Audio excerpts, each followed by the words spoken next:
Good afternoon, I'm Dr. Scott Martin. This is the Institute of Regenerative Education, and we're going to get into it today. This is going to be a little bit longer video, and you'll see why. For those of you that don't know, I'm an interventional pain doctor. I have been for the past 25 years. And if you're in the Institute of Regenerative Education, either in the Facebook group or on the website, today's going to be a little bit different. Now, what we tried to build in the Institute of Regenerative Education is a foundational core set of templates, consent forms, sample operative reports in education as, again, a foundation for the practice of regenerative medicine, specifically with respect to the use of allogenic biologics. Now, that foundation is primarily for folks that are coming into the space. They're brand new. They don't know a whole lot about regenerative medicine. They don't know very much about umbilical cord derived products. And so again, the protocols that you might see are foundational. Now, is that what I do in my own practice? Not necessarily. And the reason my practice is a bit different is because, number one, it's an esoteric practice. Folks are seeing me because they've gone all over the place and they couldn't get results, so they came to me. I don't market, and I never have. And so if I'm seeing a patient, it's because they've seen another colleague or another patient and they were referred to me internally, not because they saw a Facebook ad or anything else. And what I do has nuance to it, based on my history as a provider, my experience using biologics since 2009, and having talked to, 6,000 different providers using biologics. And so this video isn't for people that are brand new. Can you use some of the elements in this video?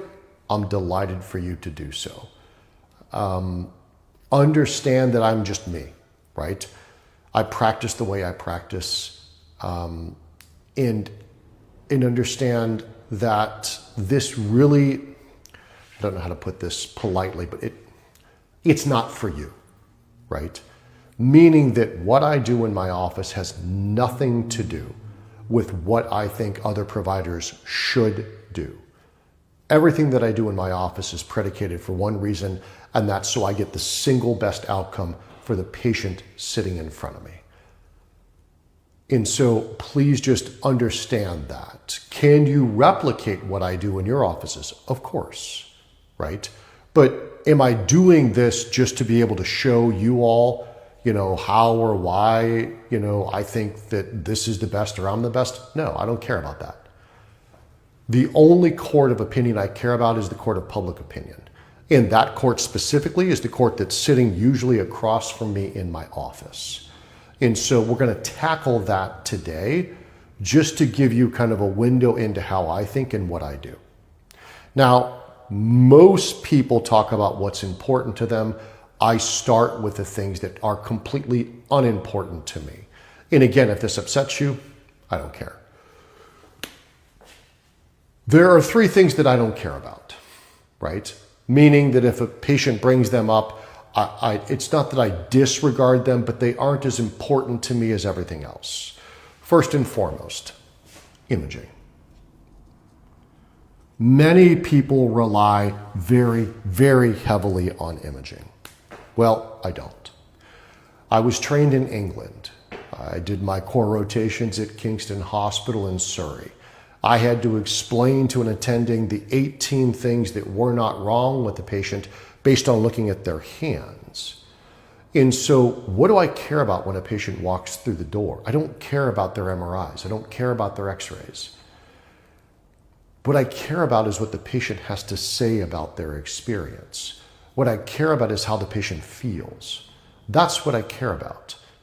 And so when a patient walks in and they're holding their MRIs, I will politely take them, I will put them on the desk next to me, and I will do a thorough history and then a thorough physical examination And then based on what I think the patient has, I might reference their imaging, but I don't rely on it. What else don't I really care about? I really don't care about social media. Meaning that if you bring in some video or some post or some reel from some talking head, I don't care. I don't care about that at all.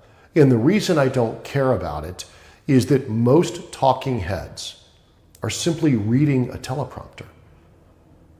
Well, if you know your medicine that well, why do you need to read a teleprompter? I mean, I can literally see your eyes scanning the page, right? Or I can see you looking down as you're reading. If you don't know your practice well enough and how you do things or the science behind it well enough that you can't just go off the cuff and you have to read a script, how or why should I trust what you have to say? And so many of these peptide experts are sitting there on camera and they're just reading a green screen. I think that's crazy. And so I don't trust it, right? If you have a granular understanding and knowledge of your, whatever it is, your field, you don't need a green screen, right? You just need basically somebody to talk to. I don't have any green screen anywhere. I'm not reading off anything. I never have, right? So if I don't care about imaging and I really don't care about social media, what else don't I care about? I don't really care about other doctors' opinions, right? Meaning, if you bring in opinions from 5, 10 other doctors, and you say, well, I went here, and I went there, and I went there, and I went there, why do I care about their opinions? I don't really care about their opinions. Because if their opinion was correct, you would have gotten better. And if you would have gotten better, you wouldn't be seeing me. And I'm not trying to be crass about it. I value a patient's time and I value my time. And so if you went to see 15 other doctors and none of them got you better, right? I'm interested in what they did. What I'm not interested in is their opinion about what you have. Because if they were right and they did ideally things consistent with those opinions, you wouldn't be sitting in front of me in the first place. So what do I care about if I don't care about these things? Well, the things that I care about primarily are, first and foremost, right? How you feel. Tell me about how you feel. How are you functioning? How do you feel? I care a lot about this. I don't care about the MRI. You know, I saw this patient, and it wasn't that long ago, probably a month ago. 5 back surgeries, massive lumbar fusion, all the way to like T12, cage. And he came in to see me, and he walks just terribly because he's got this hyperlordosis from his fusion, and he's got foot drop, and it's just a mess. And so, stacks of MRIs. How do you feel? Actually, well, I don't feel very bad on a given day. I know I look terrible, but I don't feel that bad. That's really important. It's not what I feel. It's not what I see in his posture. It's not what I see in him. He'd accommodated to the foot drop. He got it after his first surgery. That was 15 years ago. Am I going to suddenly fix his foot drop after 15 years? He's accommodated to it, right? Am I going to fix his posture? He has something like a 6 or 7 level fusion. Am I going to fix his posture? No, I'm not going to do any of that, right? So no matter how he walks or what his gait looks like or what I might think should be done, this is what I care about. Why did that patient see me, right? It wasn't because he felt bad. It's the second thing that I care about, and maybe the most important thing.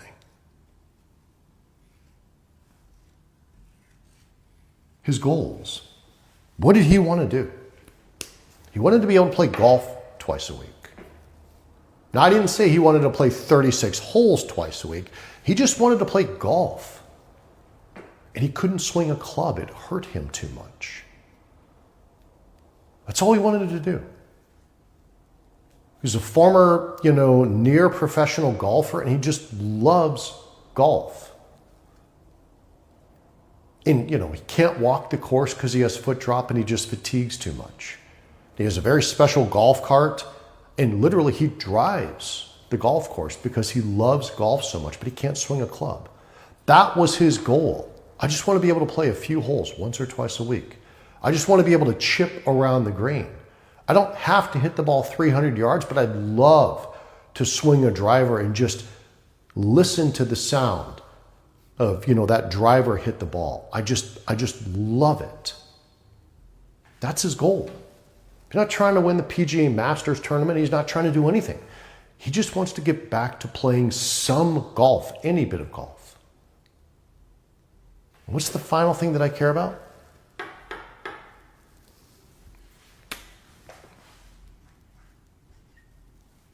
This is incredibly important. That we are going to try to get him better together. I have only ever worked one way in medicine, and this has been difficult for most people that wanted to work with me, right? I never did well with quotas because I don't care about quotas. If it wasn't right for the patient, I just simply didn't do it, right? And so I have to get buy-in from the client. If the client is not on board with the process, I don't do it. If they're like, "Doc, just tell me what to do and I'm going to do it." No, that's not my bag, right? If I'm listening to you and you're telling me how you feel and we've discussed your goals, right? We are going to walk together to try to get you better. But this is not a one-way street. This is a two-way street. A doctor-patient relationship is just that. It's a relationship. And if we do this together, there's a chance we get you better. But if communication falls apart, if we lose sight of your goals, if we start focusing on what the MRI shows and not how you feel, because I care about function much more than I care about what the imaging looks like, we are not going to win. I might win, right? The x-ray may look good, you may pay me for services, but then you leave my office and you write terrible things about me on social media, or you tell your friends or your colleagues I'm a terrible doctor. I don't play that game. We are going to win together, or you can see somebody else. And that's how I treat all patients, right? It's fair exchange, right? You want to pay me for my service, that's awesome. This is a two-way street. I need you to work just as hard as I'm working to get you better. Because it's not going to be just me giving you this or that. It's going to be us working together to get you better. Now, what do I mean by that? And this is critically important. So, when I see a patient and they walk in the door, and after I've done a thorough history and physical examination, and maybe I've perused their imaging, right? First and foremost, I don't do anything same day. Patient walks in my office, I'm not administering biologics that day. I will send them home to talk to their family members, to talk to their friends, to talk to their colleagues, talk to Gronk, I don't care, right? Talk to AI, chat. But I don't do anything same day. And I get asked, well, what if they're driving in from out of state? Awesome. I'll do a telemedicine visit with them and we'll talk about their paradigm over the phone so that I know ahead of time how they feel, what their goals are, right? And we've discussed together a path moving forward, so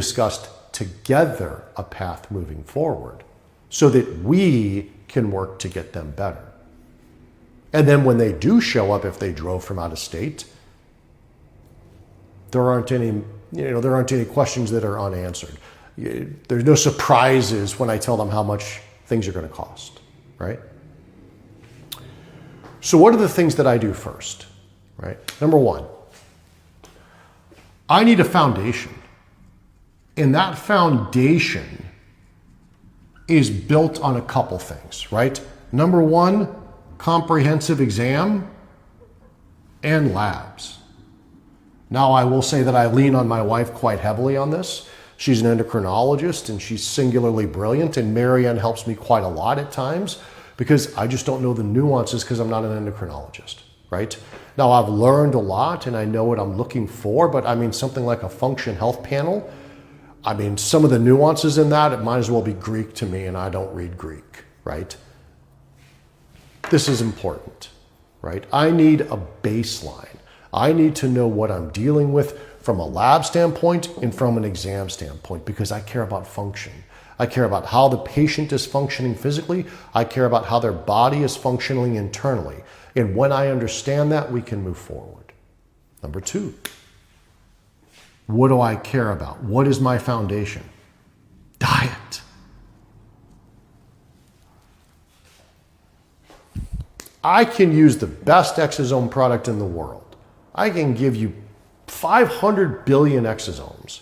If you're eating at Chick-fil-A 3 times a day or Del Taco 3 times a day, or you get up and you have half a dozen donuts with a super big gulp of Diet Coke, there's not a lot I'm going to do to get you better because your diet is trash. And so I always try to focus on anti-inflammatory diet. What else do I focus on? Protein. Less than 20% of adults are getting the adequate amount of protein they need in a given day. I even struggle with it, right? Protein is 0.8 times ideal body weight.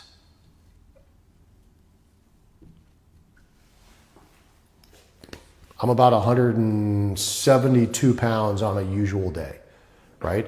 And so I need to consume probably 120 grams of protein a day. Sometimes I do that, sometimes I don't, right?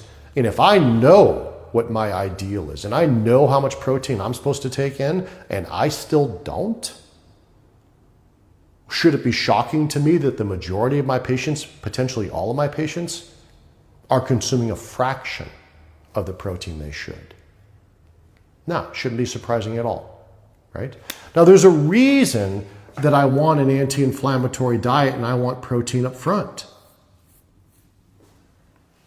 Well, if we're talking about function as a foundation, because if you've ever seen me do, this pyramid, right? We're in this pyramid. I have function at the top, I have inflammation here, and I have collagenous differentiation here, because all biologics work like this.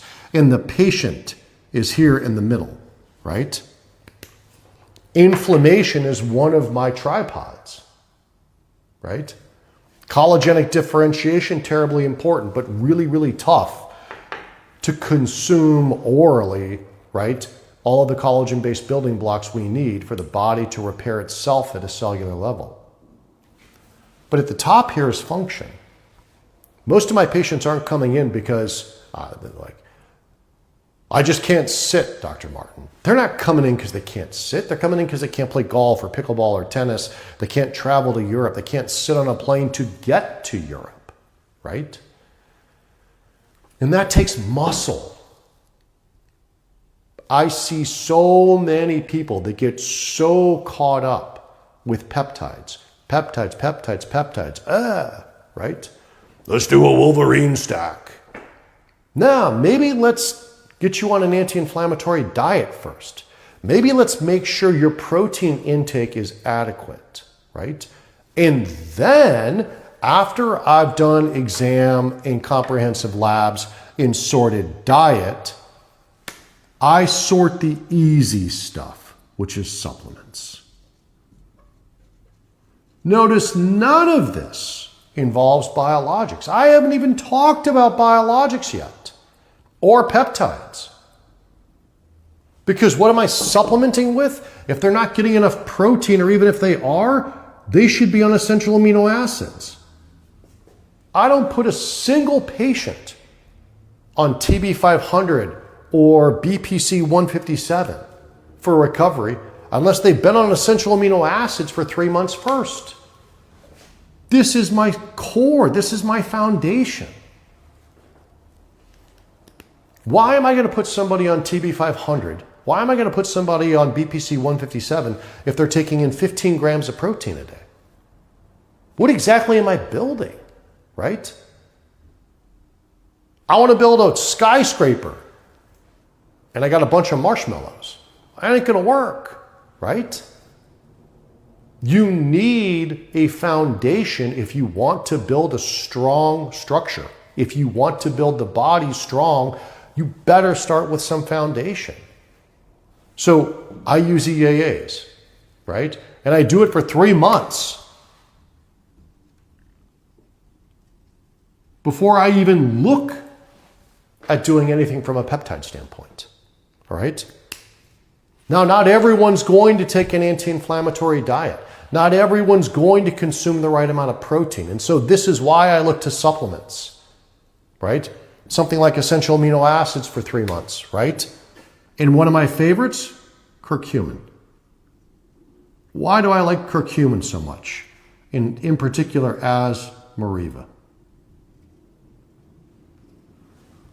Curcumin down regulates inflammation as potently as NSAIDs, but it does not smack bleeding time. It will not upset the stomach. And most importantly to me, it's not catabolic. There's very good literature that curcumin does not break down articular cartilage, type 2 collagen. That's different, very different than NSAIDs, which will increase bleeding time, which are catabolic, which do break down articular cartilage. So if I want to use something as a supplement, because patients just like, look, I'm going to eat what I'm going to eat, right? Okay, fine. We're going to add some supplements. Now, why do I use Mariva? There are some very, very good water-soluble curcuminoids.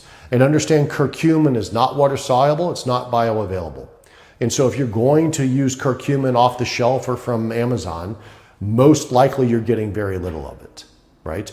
And notice I'm saying curcumin, not turmeric. You need a pound or so of turmeric to give you ounces, like 1 or 2 ounces of curcumin. Curcumin is the prodrug. It's the active ingredient in turmeric. And Mariva specifically is a very, very good water-soluble source of curcumin, and there's published literature on Mariva. That's why I like it, right? It's an evidence-based curcuminoid. This is my foundation. Nothing in here has anything to do with umbilical cord-derived biologics or peptides. Nothing. I start here, right? Now, in supplementation, if I've looked at their labs, I'm also looking at, calcium, magnesium, vitamin D, right? I'm looking at things like B12. I'm looking at zinc. I'm looking at, vitamin C. I mean, there's all sorts of things and reasons for people to be deficient. Now, the final thing that I do as I'm building my foundation is I ask a very simple question. And this is something people forget, right? I say, when you have a lot of pain, if you are going to take an Advil or you're going to take a Tylenol, how many do you take? Some people will say, well, I'll just take one, right? Or I'll take, maybe 800 milligrams of Motrin. But some people will say, I got to take a handful to even make a dent in my pain. And so I specify, what is a handful to you? Oh, I got to take 5 or 10. Somebody has to take 5 or 10 of anything, and they're not on narcotics. What do we need to look at? We need to look at their methylation status. Very likely, they have an issue with methylation. And so they need these super champion quantities to impact their health even marginally. Now, I've had a lot of patients that have come to see me and we've done everything for them, lots and lots of biologics, and it didn't move the needle at all. And I remembered this. And we did simple methylation testing from LabCorp or Quest, and sure enough, they don't methylate at all. And so we reset the bar. We worked at building their methylation status, methylene blue, some other things, and then we started the whole process over, and we were much, much more successful. Okay, let's get into more specifics with regard to what we do. This paradigm, this Martin triangle, is how I approach everything, right? That's number one. Number two, most of you have heard me tell a story, and I used to tell this all the time when I was lecturing, right? Because I used to wear a tie all the time when I was lecturing. And I would say you have two rules as a doctor, right? And I was taught this by a plastic surgeon. And this plastic surgeon was showing me how to close. And he was showing me a 3-layer closure technique. And we're in the operating room, and he literally came in to show me how to close. And he's wearing, bunny suit. He didn't change. And as he's standing there, he says, "Dr. Martin, there are two rules to being a doctor." I said, "Okay, what are they?" He said, "Number one," he said, "everything you do should look good. So don't do a 2-layer closure. Take your time and do a 3-layer closure and make that incision look good." I said, "No, fair enough." I said, "Well, what's number two?" And he stroked his tie, and he's wearing about a $2,500 tie, Brioni tie. And he said, "You should look good doing it." And I laughed, right? But I understood what he meant, right? Looking good doing things, right, plays in to how we talk about biologics and how we prepare a patient for anything. Now, we're going to talk about orthobiologic application because this is probably the most common application in medicine. And we're going to look just very simply at the knee, right? We've done this a million times. I've drawn this picture countless times, right? I have a patient that comes into my office and they have, grade 3, grade 4 OA in the knee, right?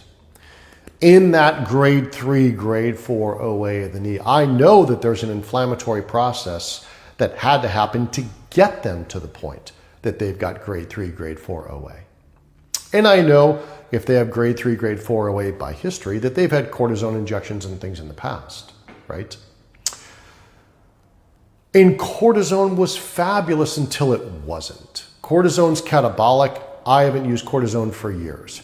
But every patient that's had cortisone remembers a time when the cortisone worked. Meaning that they had the shot and 2 weeks later or whatever, they felt marvelous. All their knee pain went away. I know that our protocols start where they start, right? Nano Jelly or NanoFlex. But let me just say that in my practice, I leverage this paradigm to its fullest extent, and I combine products. In my own office, my first application is Nano Air plus Nano Jelly, no matter what I'm injecting. I don't care what I'm injecting, all right? Now, there's an exception, but if it's plantar fascia, plantar fasciitis, Achilles tendinosis, Achilles tendonitis, trochanteric bursitis, medial epicondylitis, lateral epicondylitis, grade 2, grade 3 OA, whatever it is, whiplash after an auto accident, I don't care what it is, right? Facet syndrome, and I'm going to do intra-articular facets, sacroiliitis, and I'm going to inject the sacroiliac joints. I don't care what it is. My first application is always Nano Air and Nano Jelly. Why? Well, in this paradigm, if I want to preserve function, I need to downregulate inflammation and enhance collagenous differentiation. And I prefer to do that all at once. My preference is to use 50 billion exosomes and reconstitute that product with 70 milligrams of Wharton's jelly as a first application. Why? because I want to be able to stroke my $2,500 Brioni tie and look good to the patient. And I want what I do to look good, meaning that I want the patient to go home and get a relative steroid effect from that nano air, and the process of collagentic differentiation to start with nano jelly, right? And when I talk to the patient in 2 weeks to see how they're doing, I want to stroke my proverbial tie by having them say to me, I know you said, Dr. Martin, that I should expect nothing for 90 days, that it's probably going to be 3 applications, and again, to expect nothing for 90 days, but I got to tell you, it's been 2 weeks and my knee feels great. That's planned. That's planned. I do that for a reason. Is it more expensive than $150? Yes, right? But people who are coming to see me, they're not seeing me to spend $150, right? They know that, I mean, I don't do anything that costs less than $1,500, right? Nothing. And if you're buying nano air in lots of 10, right? It's $500 for onesie twosie. If you're buying them in lots of 10, it's probably $350. And notice, this is me. These are my prices because I buy in very high volume. So I don't know what you all pay. I don't know what your deal is with your reps. Maybe you pay more, maybe you pay less. I am a very high volume clinic, right? So these are my prices. I just want to clarify that, all right? I pay $150 for nano jelly. So in aggregate, I'm paying $500 for my product, and I charge $1,500 to $2,000. That's what I charge, right? Well, yeah, $1,500 to $2,000. What separates the $1,500 from the $2,000? Well, I charge $2,000. But every patient that comes to my office fills out a JOT form. They fill out the musculoskeletal research form, those 15 questions. You can find that at iore.com. And that's a compilation of WOMAC, KOOS, SF36, Oswestry Disability, and a National Pain Rating Scale. We took 150 questions and consolidated it into 15. And why do I have them fill that 15 question form out? Oh, because the FDA is my friend. And the FDA says, hey, Dr. Martin, if you are going to use biologics, number one, you can't make any claims. You can't say you're going to treat osteoarthritis, you're going to regenerate cartilage, you're going to treat pain, right? Because you can't use any human cell and tissue product, PRP or otherwise, to diagnose, treat, cure, or prevent disease. And if you're going to comply with the most rigorous and stringent of guidelines by the FDA, you should be doing observational studies, track your outcomes, and do them within the confines, ideally, of an IRB. Well, as it happens, right, we are in the process of finalizing our approval for an FDA-registered IRB, right? I'm sorry, the IRB is approved by the FDA. The observational studies that you would do in your office, that I would do, they are not FDA approved, right? But they're consistent with FDA guidelines because the IRB does have approval from the FDA to operate. And per the FDA, if we're going to do experimental use in combining exosomes and Wharton's jelly to put it into a knee is definitely experimental use, you should be tracking outcomes, and you should be doing that within the confines of an IRB. And so we literally created the paradigm for that to happen. And so I'm tracking outcomes for every single patient. And what do? I reward my patients for filling out those 15 questions. I'm going to do 3 applications at 0, 4, and 10 weeks. And do I charge $2,000? Yes, right? And I give patients a $500 discount for each of those 3 applications if they will fill out that form at 0, 3, 6 months. Now, some of them don't want to fill the form out. No problem. I charge them $2,000. If they fill the form out, I give them a discount on every application, right? And $500 is a reasonable and customary discount for them to participate in research. And that's observational research, and it's important to me because it gives me an objective, clear picture of how their function is with regard to disability, with regard to sleep, with regard to pain, right? Between 0 and 6 months, and that's what I care about.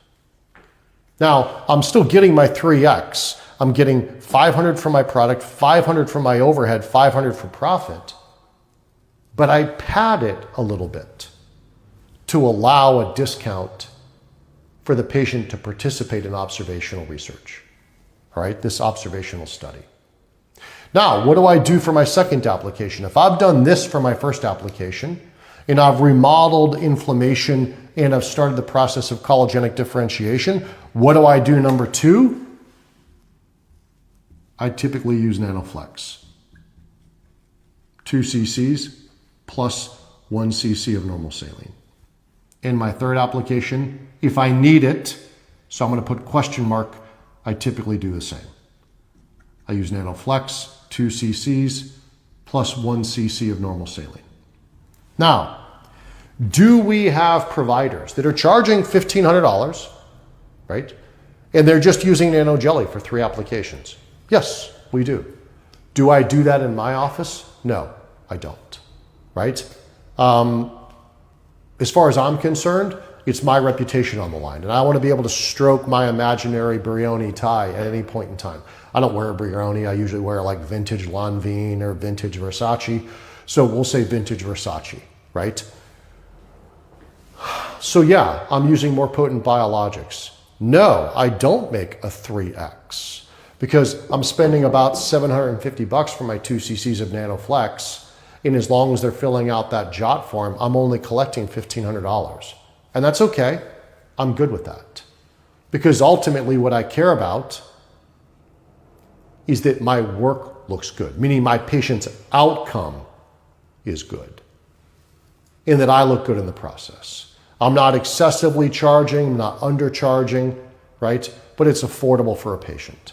Because let's face it, PRP costs $1,500, and I think PRP is trash. And almost everybody knows that. So this is what I do. Now, is there nuance? There is. And what is my nuance? I've got grade 3, grade 4 OA and a new meniscal tear. I've got a shoulder and I've got a tear of the rotator cuff plus a tear of the labrum. I've got a bad hip and I've got grade 3, grade 4 OA and I have a labral tear. All right, well, I skipped the nano jelly in my first application, right? And this is an exception, is nano air plus NanoFlex. 2 cc's. All right. Now, practically speaking, how do you do that? Well, you take a 3 cc syringe, you draw up a cc of saline, you draw up your 2 cc's of flex, you push it into your vial of nano air, reconstitute it all together, draw it back up, and that's what you inject. All right. So that's what I do. And then my second and third will unlikely be NanoFlex. It will likely be NanoFlex plus 1 cc of NanoFlow. Again, if they are surgical, and if I've got a patient that has a meniscal tear or a labral tear on top of grade 3, grade 4 OA, they are very likely looking at surgery. And so I'm going to do my dead level best to make sure that I get the best possible outcome. So I'm down regulating inflammation and I'm enhancing collagenic differentiation. Is there nuance on this? Of course there is. Even beyond this, right? And what would the nuance be? Oh, I've got a patient with rheumatoid arthritis, lupus, Sjogren's, Crest syndrome, I mean, you name it, right? And on and on and on and on. Before I even start this process, at time 0, I've done an IV of nanosomes.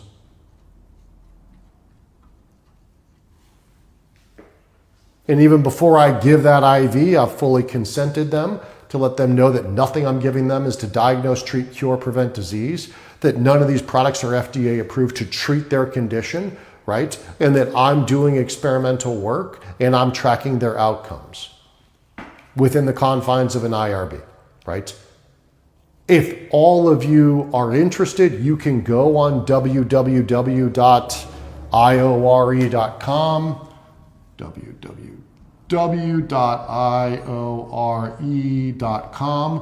and you can pre-register for our IRB, right?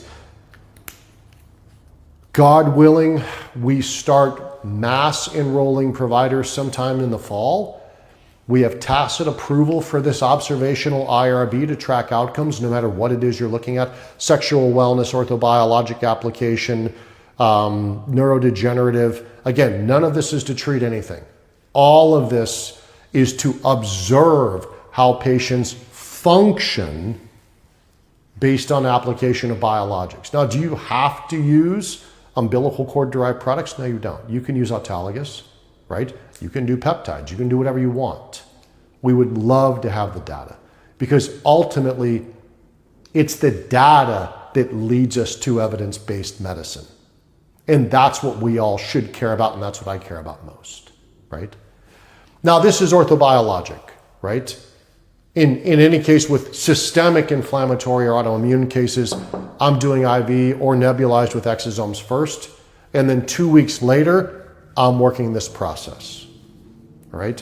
Now, I don't want to be here all day because this is already a long video, but let's get into probably the second most common thing that people are doing, and that's IV application. IV application has become hot. Lots of people want to do it. Many people are running med spas or IV wellness clinics, and they're starting to use biologics, okay? In that scenario, right? And I don't care what state in the country you're practicing in, it is all experimental use, all of it. And so if you're not tracking your outcomes and you're not, doing it within the confines, whether you're pre-enrolled or not, of an IRB, you should be, all right? If I'm doing anything with IV therapy,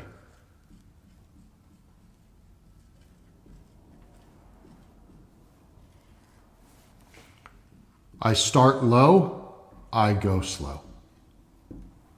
Unless the patient has progressive disease, meaning they've got something really bad and it's neurodegenerative or progressive. But by and large, I start low and I go slow, right? That's number one. And number two, they better have a decent foundation, all right? If I have a patient that comes in for IV therapy, right? And they say they're going to go to Costa Rica and they're going to get, I don't know, God, a trillion exosomes and Lord knows how many stem cells. I'm not having them, sit down and listen to my pitch for what biologic I'm using and what cocktail I'm using and why. They're listening to a pitch on how to prepare their body for the application. They're listening to me talk about how to get their body in a position where we're starting to achieve some homeostasis. So what I'm going to do by IV route of administration has a chance of getting them better. This is critically important to me. So yes, I put them on an anti-inflammatory diet. Yes, I make sure their protein is up. Yes, I make sure that, if we're going to do anything, that we start low and we go slow. And you want to know how I do that?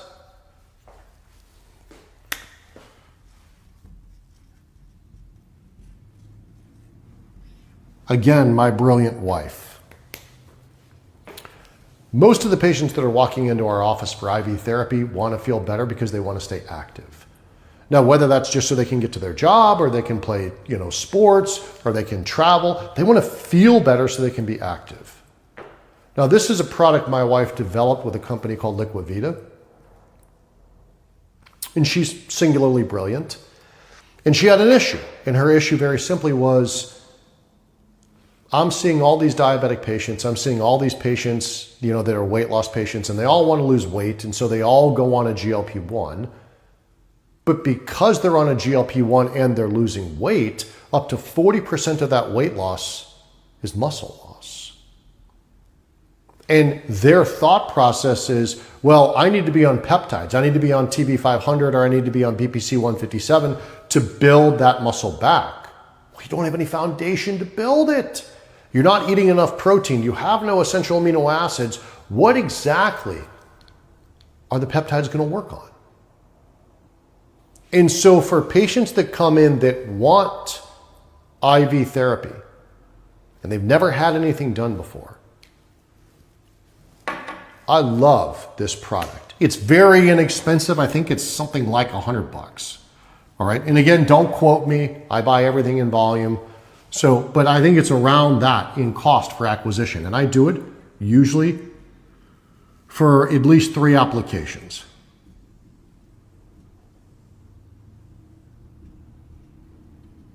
It isn't always the case, but if I have a patient coming in off the street and they want wellness, right? And I'm going to tune them up, right? They're going to start an anti-inflammatory diet. They're going to try to add more protein. But because this is a we thing, they came to see me because they needed help. So I'm not going to wallet check them out the gate, but I am going to start low and I'm going to go slow. And while they're changing their diet and they're changing their habits, am I going to give them a little push? Yeah. LiquidXO, fabulous product. 10 billion exosomes with leucine-rich essential amino acids. What a fabulous foundational product to put a patient on while they're figuring out how much protein they should get and where they're going to get that protein from, while they're figuring out an anti-inflammatory diet, while they're just ordering their supplements, right? While we're doing screening labs for whatever it is we're doing, while we're supplementing other things. Can you give zinc? Can you give, methylene blue? Can you give other things to the patient while you're giving them this product? You betcha, right? We're going to gently systemically downregulate inflammation, and we're going to put in some of the core essential amino acids so patients can start building their muscles back. This is a wonderful place to start, and this is where I like to start. It's one of my favorites, right? Now, if I've done 1 or 2 applications of LiquidXO, it isn't always 3, but 1 or 2, and they're feeling good, they're in the groove, they're on their protein, they're on their diet, they're doing some resistance training, right? And now they're really ready to dig in. Okay. Now it's time to go big guns, right? Nano Air Plus, nanosomes, plus minus nano flow. But I start with a foundation, right? And I love this as a foundation. One last.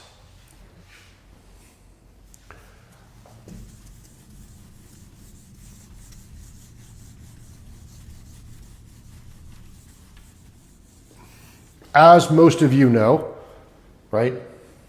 I don't have a whole lot of hair. I'm ecstatic with the amount of hair that I still have, but I'll do whatever I can to get more hair back. And so microneedle is very near and dear to my own heart.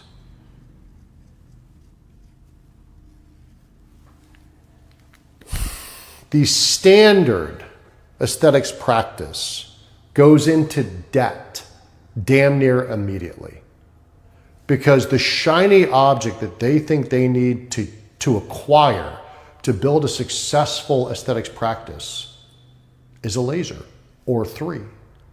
Most med spas, most aesthetics practices have $50,000 to $150,000 in loans for lasers. I think that is completely insane, right? Not to mention the fact that everything you're doing with a laser, you have to Groupon, or you have to discount, or you have to do specials on, right? Most things you're doing with a needle, Botox, you have to Groupon. The reimbursement has fallen. because in order to be competitive, your price per unit has to be aggressive. Well, I mean, is Dysport getting cheaper? No. Is Botox getting cheaper? No. What about fillers? Fillers are getting really expensive. They're also falling out of favor. So if I was going to start anything in the field of aesthetics, what would I do? This. You can buy a microneedle pen from Dr. Pen. You can go on their website and you can buy this for all of 120 bucks. And I use something called a Dr. Pen M8. All right. Sure, you want to buy a skin pen for $7,000, go for it, right? You're going to get some crumble cookies. You might get a cute little, wrap, or a big hunky guy who's going to bring you your crumble cookies. But you're going to pay $86 a microneedle tip for those microneedle tips. Dr. Penn's microneedle tips are $3. So let's do just some gentle math, right? I'm a busy clinic and I'm doing 100 cases per month. And over here, I've got Dr. Pen. Not flashy, not sexy, no crumble cookies, that's for sure. And over here, I've got Skin Pen. Now, first and foremost, nobody knows what microneedle pen you're using unless you decide to advertise it as such, right? Well, I had 100 cases a month and these are $3 a piece. I'm spending $3,000 a month. Over here, Skin Pen's refill cartridges are $86 a month. That means you are spending $8,600 a month. The delta is you are minus $8,300 a month. Now, the crumble cookies come twice a month, right? And there's an average of 4 cookies. So you are spending roughly $1,000 per crumble cookie for that hunky guy or that short skirt. You want to do that in perpetuity? You can buy a whole lot of crumble cookies for $1,000. I'm here to tell you. You buy a lot more for $8,300 a month. This is dumb. I think it's dumb, right? It makes no financial sense. I don't care how successful your practice is. You're like, oh, I buy these so I can write them off. That's stupid, right? You're in debt, $150,000, $200,000 with lasers, and you're going to go further into debt just to do what, right? Oh, I only use the best. Great, right? I'd rather drive the best. $8,300 a month, right? You can buy an Aventador for that. And the payment is less than that a month with a $20,000 deposit, right? I don't know. Would I rather have a Skin Pen in my office? Or would I rather drive to the office in, I don't know, Rolls-Royce Ghost or an Aventador or, I don't know, an 86 911 Turbo S? That's easy, right? Anyway, I digress. Microneedle is still one of the more profitable things in medicine. In microneedle hair in particular. Now, I know what our protocols say, all right? But do I do what's in our protocols? Me, personally, no, I don't, right? What do? Well, based on this triangle, right? And we have peripheral conversion of testosterone to dihydrotestosterone causing inflammation, causing vasospasm, which is limiting blood flow to the scalp, and breaking down the collagen around the hair bulb. What do? When I'm microneedling, and this is for scalp, I am using Nano Jelly plus Nano X plus GHKCU. That's what I do, right? This is what I use for every patient. Do I present a lower tier? Yes. Will I offer the lower tier? No. I'll say, look, there's a lower tier. I could just do nano jelly and GHK copper or just exosomes and GHK copper. But to be honest, I haven't gotten the results that I would like with that. And so while it's available, I don't do it. And so if you want that, I'll have an esthetician do it, right? But I won't do that myself, right? If you want me to do your procedure, I'm going to go full Monty, right? Now, does it get more potent than this? And have I done more? You betcha, right? So what's more potent than this? What's more potent is nano DPM plus nano air, 50 billion, plus GHKCU, all right? This is lyophilized. This is lyophilized. GHKCU is 4 cc's, right? And so what do I do here? I use another 4 cc of HA, plant-based HA. And I reconstitute the nano air, right? And then, what I typically do is I take 2 cc's and reconstitute DPM, 2 cc's reconstitute nano air, pull them into a 10 cc syringe with the 4 cc's of GHK copper. That's what I do, right? Now, have I used this? Yeah. And I'm trending more towards this as a super premium top shelf, where I basically just put 2 cc's of HA into DPM, pull it up into a 10 cc syringe, put 2 cc's into nano air, reconstitute it, pull it up, right? And then pull up my GHKCU. This is hot. Now, I'm going to add something else. All of you have seen our protocols, and we like a foundation, and that foundation is what I call a core 4. Right? In my core 4 is topical minoxidil, something to vasodilate, which could be nitric oxide or alpha lipoic acid, biotin, and vitamin D.